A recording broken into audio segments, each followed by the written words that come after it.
Զրուցում ենք հայկական ժողովրդային շարժման համակարգող թուրքագետ Վազգեն Պետրոսյանի հետ։ Պարոն Պետրոսյան, Ալիևը երեկ հայտարարում էր, որ չկա Սևանա լիճ, կա Գյոյչա լիճ եւ ադրբեջանցիների վերադարձը իրենց պատմական հողեր ներկայիս Հայաստան չպետք է վախեցնի հայերին։ Մենք այս ամենի ֆոնին հիմա ինչպես ենք գնում խաղաղության եւ սրան զուգահեռ մեր իշխանությունն էլ պատասխան չի տալիս, այդ ամեն ինչի համատեքստում ինչպես ենք հետո գնալու 26 թվականի ընտրություններին։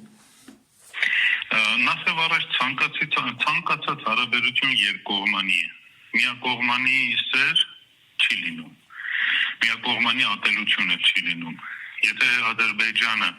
ասում է, որ հայերը չի պիտի վախենան, որ ադրբեջանցիները հետ գնան Հայաստան եւ այնտեղ ապրելու,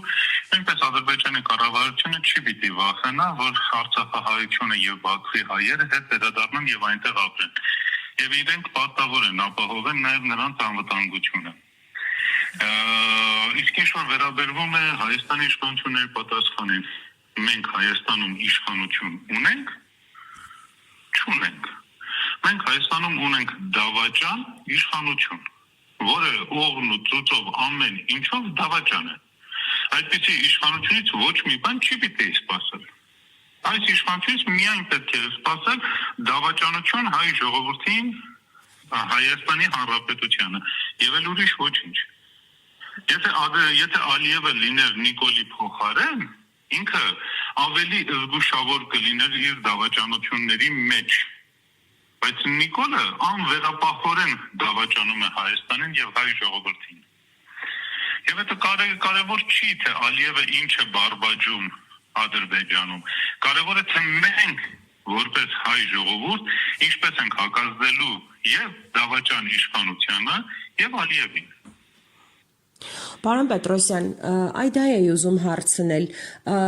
ինչ պետք է անի Ադրբեջանը, միջազգային հանրությունը Արցախահայերի վերադարձի մասով, եթե օրինակ միջազգային հանրություն գոյություն ունի, միջազգային հանրություն գոյություն չի ունեցել, չունի եւ չի ունենալու գալիք մի քանի հազար տարվա ընթացքում։ Աշխարհում կա մի միջազգային իրավունք, դա ուժի իրավունքն է։ Այսօր Գազայում սպանվում են երեխաներ, արևմտյան ռմբերով։ Արևմուտքն ամեն կերպ պաշտպանում է Իսրայելին։ Ուր է միջազգային հանրությունը։ Արցախում սպանվեցին եւ տեղահանվեցին 120,000 հայություն։ Ուր է միջազգային հանրությունը։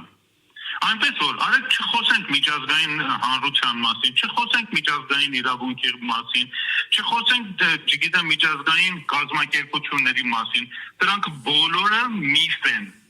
որը որպես կերակուր տալիս են միամիտ ժողովուրդը առողջելու համար։ Դուք այնուամենայնիվ ասում եք, որ եթե Ալիևը ասում է, որ պետք է հայերը պատրաստ լինեն ադրբեջանցիների վերադարձին, ուրեմն իրենք էլ պետք է պատրաստ լինեն հայերի վերադարձին։ Դա ինչպես է լինելու, եթե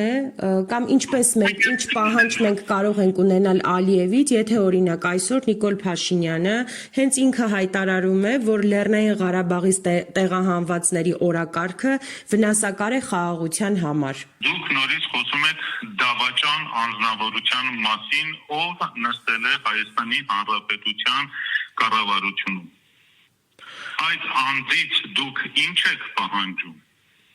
Նորից եմ կրկնում, այդ անձը բացի դավաճանություն ուրիշ ոչ մի բանի ունակ չի։ Յանի հայ ժողովուրդը ուրիշ ոչ մեկը չի անելու մեր փոխարեն։ Եթե մենք ուզում ենք հետ վերադառնանք Բաքվում ապրենք,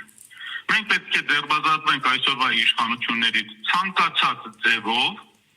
եւ հետո ուժեղանանք, հզորանանք եւ Բաքվին թելադրենք ու պարտադրենք մեր պահանջները։ Եթե չէ մնացած բոլոր խոսակցությունները կներեք, բայց դատարկաբանություն է։ Պարոն Պետրոսյան, եւս մեկ հարց։ Այս ամեն ինչի համատեքստում, այս ամեն ինչը հաշվի առնելով եւ իմանալով, հայ ժողովուրդը այսօր ինչպես է պատրաստվում 26 թվականի ընտրություններին։ Հայ ժողովուրդը ընդհանրապես չի պատրաստվում 26 թվականի ընտրություններին։ 26 թվականի ընտրություններին պատրաստվում միայն իշխանությունները, ընդդիմություններն էլ այսպես ասած կամազուրկ իր քայլերով տուրք է տալիս արևմտյան բոլոր դեսպանատներին եւ հայտնի չի թե ինչով է զբաղված։ Այնպես որ հայ ժողովուրդը չի գնում դեպի այդ ընտրություններ, գնում են իշխանությունները եւ իրենց կցված եւ խորհրդարանական եւ արտախորհրդարանական բոլոր ընդդիմադիր ուժերը։